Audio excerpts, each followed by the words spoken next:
ఇప్పుడు మనం 3D coordinate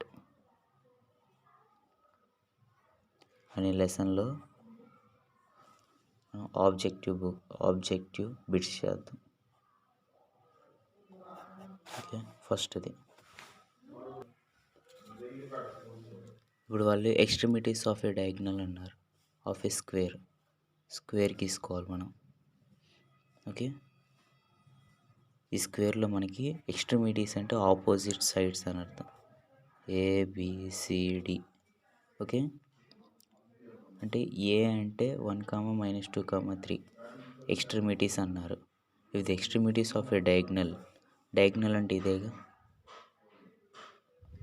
అంటే ఈ డయాగ్నల్ని ఫామ్ చేసే ఈ 2 పాయింట్స్ యొక్క వర్టెసెస్ ఇదంట. 1, -2, 3, ఇంకోటేమో 2, -3, 5. ఇప్పుడు ఈ లెంత్ కనుక్కోమంటున్నా. స్క్వేర్లో అన్ని లెంత్స్ ఒకటేగా, ఎక్స్ అనుకున్నా నేను. అంటే ఒకటి కనుక్కుంటే సరిపోద్దిగా. అంటే మనకి ఈ డయాగ్నల్కి దీని డయాగ్నల్ అంటారు. ఈ డయాగ్నల్కి ఈ లెంత్కి రిలేషన్ ఏంటంటే x = డయాగ్నల్ బై √2. D అంటే length of diagonal. Okay, D అంటే లెంత్ ఆఫ్ డయాగ్నల్ అని అర్థం. ఓకేనా. ఫస్ట్ ఈ D ఎంతో కనుక్కుందాం. D అంటే ఇదేగా AC. దాని యొక్క డిస్టెన్స్ కనుక్కోవాలి మనం. ఇక్కడ D అంటే ఏసీకి డిస్టెన్స్ ఫార్ములా ఇది. x2 - x1² y2 - y1² z2 - z1². Formula substitute చేస్తే √6 వచ్చింది D వాల్యూ. ఇప్పుడు మనకి x వాల్యూ కావాలి. ఈ ఫార్ములా ఇక్కడ రాస్తున్నాం. x = D/√2. అంటే ఈ డయాగ్నల్ ఇచ్చేసి ఈ లెంత్ కనుక్కోమన్నారు అనుకో. దీని యొక్క లెంత్ ఇవి రిలేషన్ ఇది. x = D/√2. x అంటే ఈ లెంత్ అని అర్థం. D అంటే లెంత్ ఆఫ్ డయాగ్నల్ అని అర్థం. /√2. D ఎంత వచ్చింది? √6/√2. 2 1 2 3 x = √3. అంటే ఈ లెంత్ √3. అదే మనకు ఆన్సర్, √3. ఆప్షన్స్లో మనం చూసుకొని టిక్ పెట్టేయాలి. ఓకే, ఇప్పుడు సెకండ్ సమ్ చూద్దాం. ఏంటంటే the perimeter of a triangle. ఒక ట్రయాంగిల్ ఇచ్చారు ABC. The perimeter of a triangle formed by the points. ఇది A అనుకున్నా, ఇది B అనుకున్నా, ఇది C అనుకున్నా. ఓకే, పెరిమీటర్ ఎంతో కనుక్కోమన్నారు. Perimeter of a triangle formula ఏంటంటే AB + BC + CA. AB + BC + CA. Okay, distance ఏబీకి దీనికి డిస్టెన్స్ ఫార్ములా పెట్టి, బీసీకి దీనికి, సిఏకి దీనికి. ఓకే, ఇక్కడ మనకి ఏబీకి డిస్టెన్స్ ఫార్ములా పెట్టి చేస్తే √2, బీసీకి √2, సిఏకి √2 వచ్చింది. అంటే దీనిలో సబ్స్టిట్యూట్ చేయాలి. √2 + √2 + √2 అంటే √6. ఓకే, సారీ, √6 కాదు, √2 + 3 √2లు ఉన్నాయి కాబట్టి 3√2 యాడ్ చేస్తే మనం √2 + √2 2√2, 2√2 + √2 3√2. ఇది మనకు ఆన్సర్. ఓకే, ఇది ఆప్షన్స్లో ఏముంటే అది చూసుకోవాలి మనం. ఓకే, ఇది 1, 0, 0, 0, 1, 0, 0, 0, 0, 1. A point, B point, C point. Okay, ఇప్పుడు మనం ఈ సమ్ చూద్దాం. If h, k are the perpendicular distance from 4, 2, 5 to the x axis అన్నారు అండ్ y యాక్సిస్ రెస్పెక్టివ్లీ. అంటే దాని మీనింగ్ అంటే హెచ్ అంటే ఏంటంటే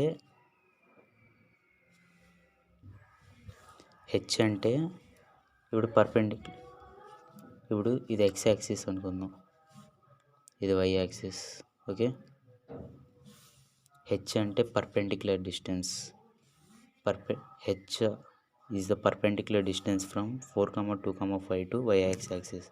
ఇక్కడ ఉంది 4, 2, 5 అనేది. ఇక్కడ x యాక్సిస్ వరకు ఇది పర్పెండిక్యులర్ డిస్టెన్స్ అంటారు. దీన్ని P అనుకున్నా, దీన్ని Q అనుకున్నా. ఈ PQ అనే డిస్టెన్స్ని ఇక్కడ హెచ్ అనుకున్నారు వాళ్ళు. Okay, H. K అంటే y యాక్సిస్కి, P దగ్గర నుంచి ఈ y యాక్సిస్కి, దీన్ని R అనుకున్నా. ఈ PR అనే డిస్టెన్స్ ఇక్కడ నుంచి ఇక్కడ వరకు డిస్టెన్స్ని K అనుకున్నారు వాళ్ళు. అందుకే ఇచ్చారు H. K are the perpendicular distance from 4, 2, 5 to the x-axis అంటే ఇక్కడ నుంచి ఇక్కడ వరకు, టు ది y-axis అంటే ఇక్కడ నుంచి ఇక్కడ వరకు డిస్టెన్స్ని ఇప్పుడు మనం ఇప్పుడు h ఇంటూ k ఎంత అని అడిగారు. h ఇంటూ k చేస్తే ఎంత, మనకి h ఇంటూ k తెలియాలంటే ఇది h ఇది k, ఈ h k వాల్యూ తెలియాలిగా. ఓకే, హెచ్ అంటే ఏంటి, పీ దగ్గర నుంచి క్యూ వరకు డిస్టెన్స్, అంటే డిస్టెన్స్ ఫార్ములా ఏంటి మనకి, √x2 - x1 whole square plus y2 - y1 whole square plus z2 - z1 whole square. ఇదేగా మనకి x1 y1 z1 ఇది అనుకుందాం మనం, x1 y1 z1 అని. x2 y2 ఎంత, హెచ్ పీ నుంచి క్యూ వరకు. ఈ క్యూ అనే పాయింట్ నేను ఏమనుకున్నానంటే ఎక్స్ యాక్సిస్తో చేసింది మనకి, కాబట్టి 4, 0, 0 వచ్చింది. ఓకేనా, ఎందుకంటే ఎక్స్ యాక్సిస్ అంటే ఇది ఉంది కదా, ఈ పాయింట్ ఉంది కదా, ఈ ఇక్కడ ఎక్స్ వై జెడ్ కదా, ఈ ఎక్స్ని ఇక్కడ రాయాలి, ఈ మొత్తం ఎక్సేగా, అంటే ఇక్కడ ఓకేనా, ఈ ఎక్స్లో ఉన్నది ఇక్కడ రాసేసి ఈ మిగతా పాయింట్లో 0 పెట్టేసేయాలి. ఓకే, ఇక్కడ వై యాక్సిస్, ఇది మొత్తం వై యాక్సిస్ అంటే ఈ పాయింట్లో Y, X Y Z, Y అంటే 2 అంటే ఎక్స్ ప్లేస్లో 0 పెట్టాలి, వై ప్లేస్లో 2 పెట్టాలి, జెడ్ ప్లేస్లో 0 పెట్టాలి. ఓకేనా, ఓకే, ఈ పాయింట్స్ మనం గుర్తుపెట్టుకోవాలి. ఏంటంటే పీ దగ్గర నుంచి క్యూ వరకు, అంటే పీలో ఇది మొత్తం ఎక్స్ యాక్సిస్ కదా, పీలో ఎక్స్ ఏంటిది 4, మిగతాన్ని 0 పెట్టేసుకోవాలి. ఇది పీ నుంచి ఆర్ వరకు డిస్టెన్స్, కే అంటే పీ నుంచి ఆర్ వరకు డిస్టెన్స్, ఆర్ ఎంతో తెలియాలి. అంటే ఆర్ అనేది వై యాక్సిస్లోనేగా ఉండేది, అంటే ఇది ఎక్స్ వై జెడ్ కదా, ఈ వైని రాసుకోవాలి వై ప్లేస్లో, మిగతా ఎక్స్ ప్లేస్లో జెడ్ ప్లేస్లో 0, 0 రాసుకోవాలి. ఓకే, ఇప్పుడు మనం హెచ్ వాల్యూ కనుక్కోవాలి. హెచ్ అంటే పీ నుంచి క్యూ వరకు డిస్టెన్స్. ఓకేనా, ఈ ఫార్ములా ఇది x1 y1 z1, ఇది x2 y2 z2. ఓకేనా, 4 - 4 ఓకేనా. ఇక్కడ మనకి హెచ్ వాల్యూ √29 వచ్చింది, అంటే పి అంటే 4, 2, 4, క్యూ అంటే 4, 0, 0, దాని ప్లేస్ సబ్స్టిట్యూట్ చేస్తే √29 వచ్చింది. ఇప్పుడు కే వాల్యూ అంటే పీ నుంచి ఆర్ వరకు డిస్టెన్స్. ఇప్పుడు పీ దగ్గర నుంచి ఆర్ వరకు డిస్టెన్స్ కనుక్కోవడానికి √41 వచ్చింది. వాళ్ళని అడిగారు, హెచ్ ఇంటూ కే అడిగారు, కాబట్టి then H into K equal to, H ఎంత √29 ఇంటూ కే ఎంత √41. ఇదే మనకు ఆన్సర్.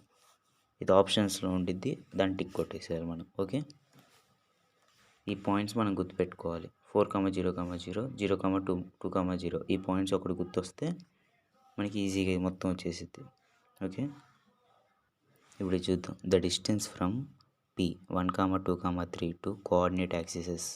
కోఆర్డినేట్ యాక్సిసెస్ అంటే ఎక్స్, వై, జెడ్ అని అర్థం. ఓకే, ఇప్పుడు ఈ కోఆర్డినేట్ యాక్సిస్ అన్నారు కదా, పి దగ్గర నుంచి కోఆర్డినేట్ యాక్సిస్ వరకు డిస్టెన్స్ కనుక్కోమన్నారు.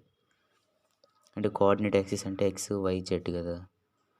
ఇప్పుడు ఎక్స్ కోఆర్డినేట్కి పీ దగ్గర నుంచి ఎక్స్ కోఆర్డినేట్ వరకు డిస్టెన్స్ ఎంతో కనుక్కుందాం.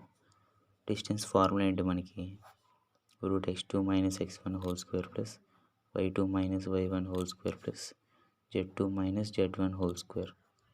ఓకే, ఇప్పుడు పీ దగ్గర నుంచి ఎక్స్ వరకు డిస్టెన్స్, ఎక్స్ అనే కోఆర్డినేట్ వరకు డిస్టెన్స్ కనుక్కోవాలంటే ఇది x1 y1 z1 కదా, అంటే ఎక్స్ ఎంతో తెలియాలి. ఈ ఎక్స్ వాల్యూ ఎట్లా అంటే ఈ ఎక్స్ ప్లేస్లో ఎంత ఉంది, 1 ఉంది, 1 పెట్టాలి, మిగతా వాటి ప్లేస్లో 0 పెట్టుకోవాలి. ఓకే, ఇది పాయింట్, ఇలా కనుక్కోవాలి.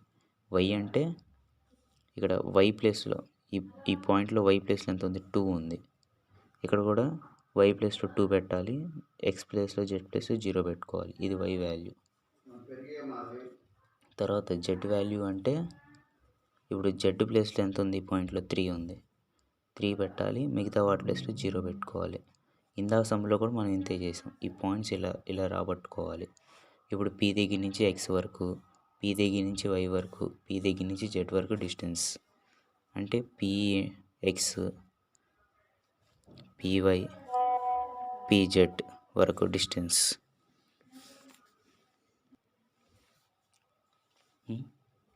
px అంటే 1 - 1 0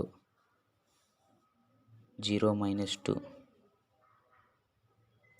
whole square plus 0 - 3 whole square √1 plus 2 square plus ఇది 1 - 1 1 - 1 0 2 square plus 3 square 4 plus 9 √13. ఇది px వాల్యూ √13. p దగ్గర నుంచి x వరకు ఈ ఫార్ములాలో సబ్స్టిట్యూట్ చేయాలి. x1 y1 z1 x2 y2 z2. ఇప్పుడు py అట్లానే కనుక్కోవాలి ఇక్కడ. ఇప్పుడు py వాల్యూ √10 వచ్చింది. ఇప్పుడు pz వాల్యూ √5 వచ్చింది. ఇట్లా సబ్స్టిట్యూట్ చేస్తే అంటే p దగ్గర నుంచి z వరకు ఈ డిస్టెన్స్ ఎలా అంటే x కాబట్టి ఈ పాయింట్లో x ప్లేస్లో ఎంత ఉంది 1 ఉంది, మిగతా ప్లేస్లో 0. y కాబట్టి ఈ పాయింట్లో y ప్లేస్లో 2 ఉంది, ఇక్కడ కూడా y ప్లేస్లో 2 పెట్టాలి, మిగతా ప్లేస్లో 0. z కాబట్టి ఈ 3ని z ప్లేస్లో పెట్టాలి, మిగతా ప్లేస్లో 0 పెట్టుకోవాలి ఇక్కడ. ఓకే, ఇక్కడ p దగ్గర నుంచి x వరకు, p దగ్గర నుంచి y వరకు, p దగ్గర నుంచి z వరకు డిస్టెన్స్. అప్పుడు మనకి √13, √10, √5. ఓకేనా, √13, √10, √5. ఓకే, ఇది కరెక్టే. √10, √13, √10, √5. ఇదే ఏ ఆప్షన్లో ఉందో మనం చూసుకొని పెట్టాలి మనం. ఓకే, ఇప్పుడు మనం చూద్దాం. If a = 1, 2, 3, b = 3, 5, 7 and p, q are the points on the AB. ఇక్కడ మనకి a, b అనే పాయింట్స్ ఉన్నాయి. a అంటే 1, 2, 3, b అంటే 3, 5, 7, p, q అనే పాయింట్స్ దీని మీద ఉన్నాయంట. AB అనే లైన్ మీద ఇక్కడ p ఉంది, ఇక్కడ q ఉంది. అప్పుడు such that AP = PQ = QB అంటే AP యొక్క డిస్టెన్స్ ఇది, PQ అనే డిస్టెన్స్, QB అనే డిస్టెన్స్, ఈ 3 డిస్టెన్సులు సేమ్ అంట. ఓకే, అయితే ఇప్పుడు P నుంచి Q వరకు మిడ్ పాయింట్ కనుక్కోమన్నారు. Pకి Qకి మిడ్ పాయింట్, Pకి Qకి మిడ్ పాయింట్ కనుక్కోమన్నారు. ఇక్కడ మనకి అన్ని AP, PQ, QB సేమ్గా ఉన్నాయి కాబట్టి P మిడ్ పాయింట్ కనుక్కోవాలంటే మన ఫార్ములా ఏంటి? x1 + x2 + x3/3, y1 + y2 + y3/3, z1 + z2 + z3/3. కాబట్టి P పాయింట్, Q పాయింట్ మనకి తెలియదు, కానీ Pకి Qకి మిడ్ పాయింట్ ఎంతో కనుక్కోమంటున్నారు. ఓకే, ఇప్పుడు ఈజీగా ఏం చేయాలంటే అన్ని సైడ్స్ ఈక్వల్గా ఉన్నాయి కాబట్టి Pకి Qకి ఏదైతే మిడ్ పాయింట్ ఉందో ఏకి బీకి కూడా అదే మిడ్ పాయింట్ ఉండిద్ది. ఓకేనా, ఇది చూడండి ఇక్కడ రాస్తాను. Mid point of PQ = mid point of AB. ఇక్కడ అన్ని సైడ్స్ ఈక్వల్ అని ఇచ్చారు కాబట్టి ఇక్కడ ఈ బాక్స్లో AP, PQ, QB అన్నారు. Pకి Qకి ఏదైతే మిడ్ పాయింట్ ఉందో ఏకి బీకి కూడా అదే మిడ్ పాయింట్ ఉండిద్ది. ఇక్కడ రాసి mid point of PQ = mid point of AB. వాళ్ళు Pకి Qకి మిడ్ పాయింట్ ఎంతో కనుక్కోండి, ఇది M అనుకున్నా. అయితే ఇప్పుడు ABకి మిడ్ పాయింట్ కనుక్కుంటే సరిపోతుందిగా. ఇది x1, y1, z1, x2, y2, z2. ఇంకా సబ్స్టిట్యూట్ చేసేయాలి ఈ ఫార్ములాలో. 1 మిడ్ పాయింట్ ఫార్ములా ఏంటంటే x3 ఉండదు. x1 + x2/2, y1 + y2/2, z1 + z2/2. ఓకేనా, x1 + x2/2, y1 + y2/2, z1 + z2/2. ఇప్పుడు దాంట్లో సబ్స్టిట్యూట్ చేయాలి. 1 + 3/2, 2 + 5/2, 3 + 7/2, 4/2, 7/2, 10/2. అంటే 2 1 2 2 క్యాన్సిల్ అవ్వదు. 2, 7/2, 2 1 2 5. ఈ ఆప్షన్ ఎక్కడుందో మనం చూసుకొని రైట్ టిక్ కొట్టుకోవాలి, కరెక్ట్ ఆన్సర్ పెట్టుకోవాలి. 2, 7/2, 5 ఇది మనకి. ఓకే, ఇప్పుడు ఈ సమ్ చూద్దాం. ఇప్పుడు XOZ ప్లేన్ డివైడ్స్.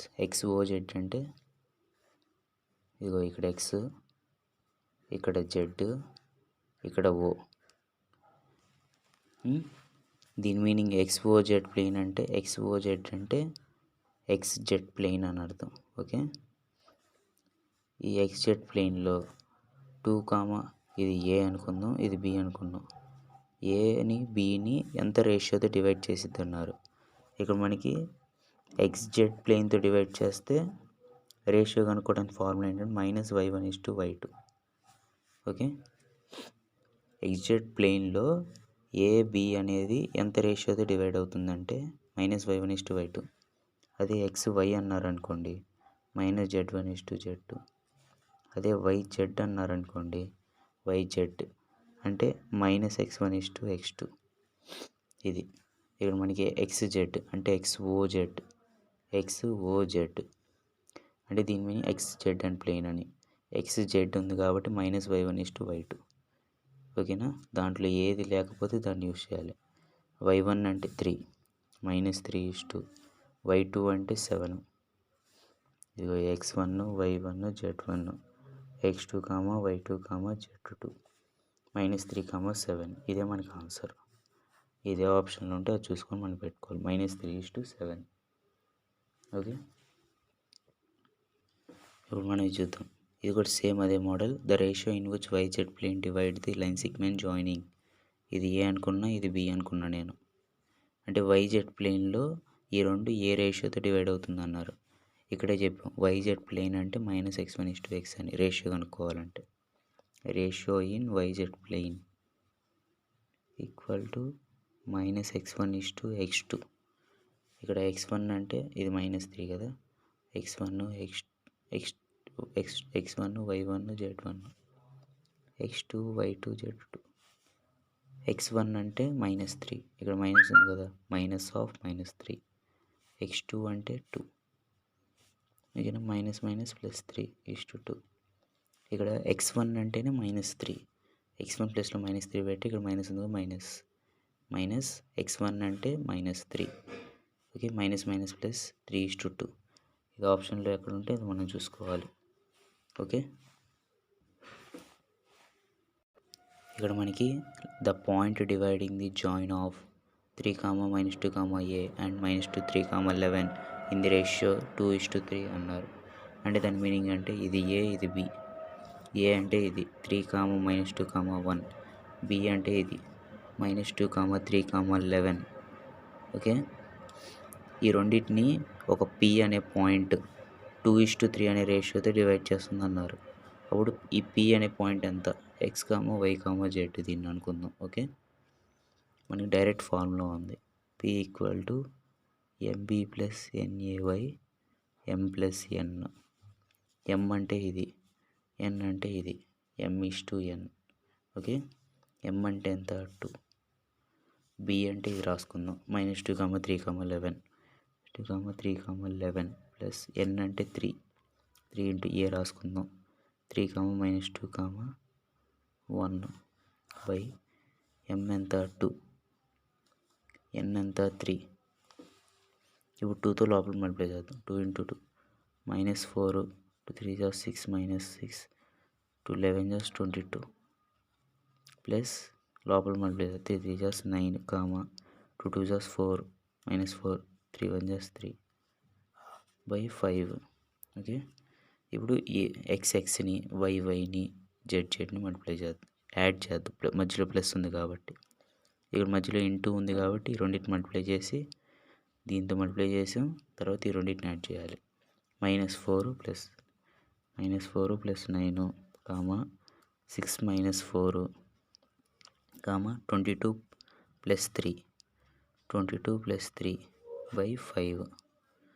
ఓకే, -4 + 9 అంటే 5, 6 - 4 అంటే 2, 22 + 3 అంటే 25 బై 5 ఉంది కదా, బై 5. ఓకే, ఇప్పుడు 5/5, 2/5, 25/5. ఇది ఇక్కడ రాస్తాను. 5/5, 2/5 25/5 5 క్యాన్సిల్ అయిపోతాయి. 5 1 జాస్ 5 5 జాస్ 2 5 క్యాన్సిల్ అవ్వవు కాబట్టి 5 1 జాస్ 5 1 జాస్ కదా 1 కామా 2/5 కామా 5 1 జాస్ 5 5 జాస్ అంటే 5. ఇది మనకి ఆన్సర్. ఈ ఎక్స్ వై జెడ్ అంటే 1 2/5 5 ఈ ఫార్ములాలో సబ్స్టిట్యూట్ చేస్తే సరిపోద్ది మనం. ఇది మనకు ఆన్సర్ వచ్చేది పీ వాల్యూ 1 2/5 5. ఇది ఆప్షన్స్లో ఎక్కడ ఉంటే అది మనకి ఆన్సర్. ఓకే.